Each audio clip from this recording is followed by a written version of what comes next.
నర్సాపేట సమీపంలో ఉన్నటువంటి వల్లప్ప చెరువు వర్షం వల్ల చెరువు నిండి రెండు వైపులా ఉన్నటువంటి సప్టా మీదకు 2-3 అడుగుల ఎత్తు వరకు నీరు ప్రవహిస్తుంది.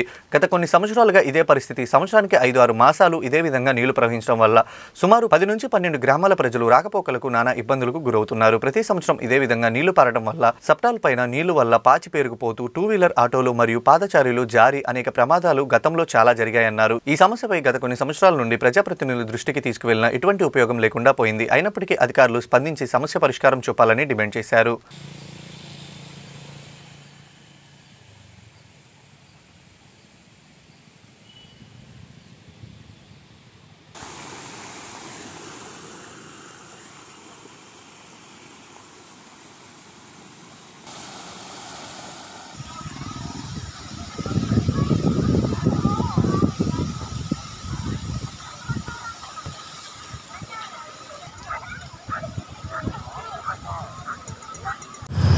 నా పేరు కుంచాల స్వామి, పట్టణ వినియోగదారుల సంక్షేమ సంఘం ఉపాధ్యక్షుడు. రాఖీ టీవీ ప్రేక్షకులకు వీక్షకులు నా నమస్కారాలు. వల్లభ చెరువు ప్రాంతం మన నర్సాపేట సమీపంలో ఉన్నటువంటి వల్లభ చెరువుకి మరమ్మతులు నోచుకోక చాలా కాలంగా ఎవరు కూడా అధికారులు దాన్ని ఎవరు కూడా పట్టించుకోవట్లా.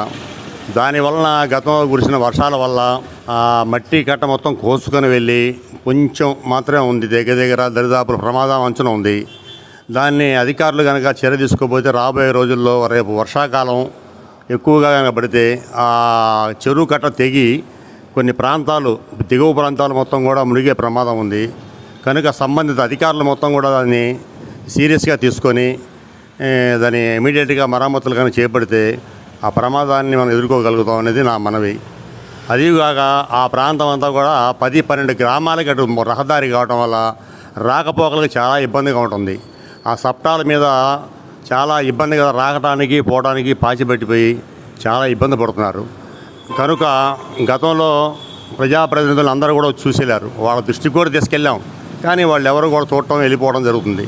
కనీసం ఇక ముందైనా కూడా ప్రత్యేక నిధులతో ఇమీడియట్గా 2 వైపుల సప్టాల మీద వంతెనలు కట్టి ఆ పై గ్రామాల ప్రజలకు రాకపోకలకు ఇబ్బందిగా లేకుండా చేస్తే బాగుంటుందనేది నా అభిప్రాయం.